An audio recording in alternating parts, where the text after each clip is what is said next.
The number one pick at the NFL draft is already QB1. Frank Reich has already named Bryce Young the Panthers starter. That did not take long at all, but it's also not surprising. He was the guy Carolina wanted, and now he's the biggest piece to the Panthers rebuild. He was really good at Alabama. Bryce Young ended up taking over as the starter for the Crimson Tide in 2021. He ended up breaking the school record for passing yards in a game against Arkansas. Alabama ended up going 13-2 and made the national championship, but if you remember, they did lose to Georgia. Young was so great all season, and he ultimately ended up winning the Heisman Trophy. He finished with 4,800 yards and 47 touchdowns. Both were the most in the SEC. He also had just 7 interceptions while completing 67% of his passes and rushed for 3 touchdowns. After just that 1 year starting, he was already considered a top NFL prospect. He continued to build on that 1 year starting as a junior last season. Alabama went 11-2 and won the Sugar Bowl. Young had another good year, but obviously not as good as his Heisman season. Young completed 64.5% of his passes for 3,300 yards and 32 touchdowns with 5 interceptions, and he also rushed for 4 touchdowns. It is also worth pointing out that as a freshman, he was the backup to Mac Jones, who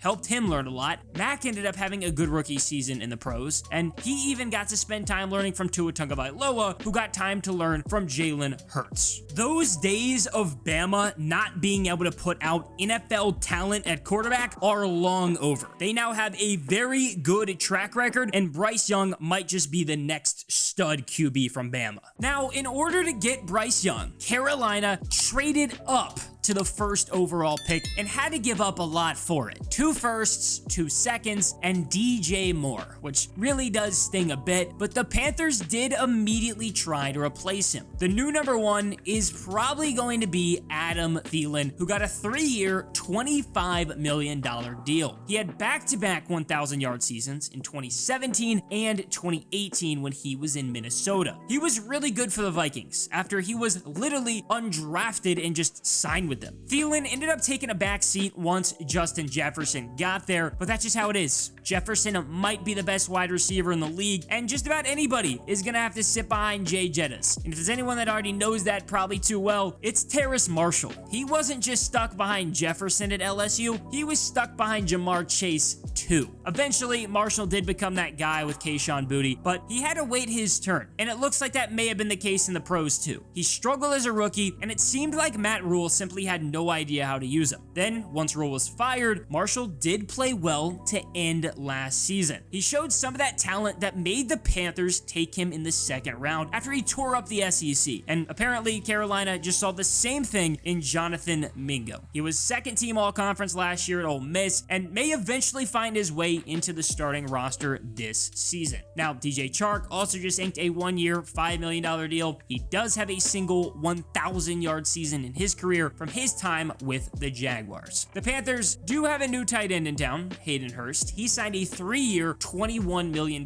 deal this offseason. He's had some success in the league, and he's been with 3 different teams. His best year came in 2020 when he had 500 yards and 6 touchdowns with the Falcons. The passing game looks super different, and the run game is gonna look super different too, because that's what happens when you lose one of, if not the best running back in football. The Panthers traded away Christian McCaffrey last season, and that immediately made the team look new. They did replace him this offseason by signing Miles Sanders. He got a 4-year, $25.4 million deal. He's actually coming off of a career best year with 1,200 yards and 11 touchdowns on 259 carries. He just had a really good 4-year stretch in Philadelphia. So I do expect him to be good in Carolina. I do also think we're going to end up seeing some kind of split with Chuba Hubbard. He's had over 1,000 yards through his first 2 years in the pros. Then the offensive line, well, it should be pretty middle of the pack. You do have to feel really good about the tackle spots though. Akeem Ekwonu went 6th overall a year ago, and he ended up starting in every game for the Panthers last season. He wasn't even the best tackle in Carolina though. It was Taylor Moton, who improved a lot in pass pro. Austin Corbett and Brady Christensen are back at guard. guard, and then Bradley Bozeman returns at center. It's literally just the same line from 2022. That was just average. The Panthers are gonna look super different this season without Christian McCaffrey and a brand new quarterback, but it goes so much deeper than that. Matt Rule obviously didn't work out, so the Panthers had to find a new head coach and eventually landed on Frank Reich. He was the head coach of the Colts for 5 years, and it was a bit rocky. It started off super promising. Indy made the playoffs, and Andrew Luck won Comeback Player of the Year. It looked like the future was bright, but then it all came crashing down once Luck shockingly retired ahead of the 2019 season. From there, Frank Reich never really recovered, and it was just a new quarterback each season. Jacoby Brissett, Phillip Rivers, Carson Wentz, and then Matt Ryan. Reich ended up getting fired after a 3-5-1 start in 2022 and finished his time with the Colts 40-33-1.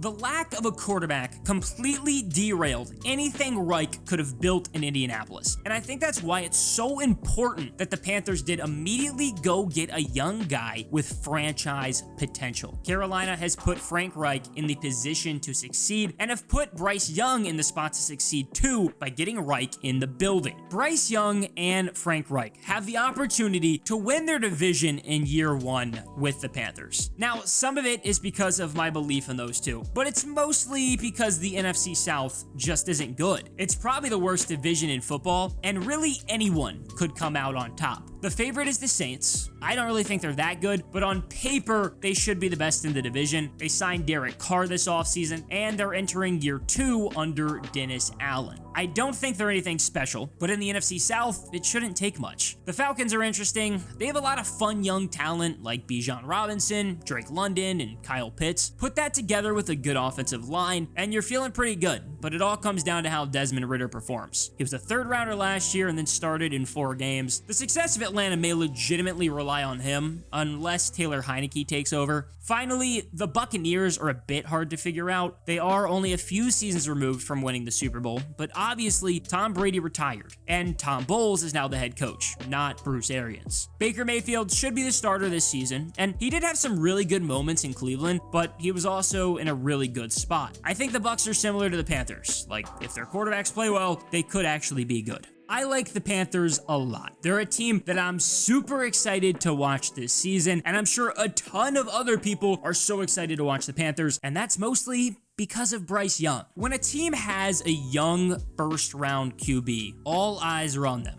especially if they go first overall. I've been back and forth on who I do expect to win the NFC South this season, and I will say, I don't think it's the Panthers, but I expect Bryce Young to have a good rookie season. I think he was easily the best quarterback in the class, and he's ready to start now. The Panthers signed Andy Dalton just in case, but it sounds like now he's just a mentor. I really do think that Bryce Young is going to have the best season of all of the rookie quarterbacks, and I think maybe not this season, but he's going to help the Panthers get back to relevancy, because really, since Cam Newton, quarterback has been a complete mess. Luckily, again, a little over a decade later, they got another first-round pick, and maybe this guy can win MVP too.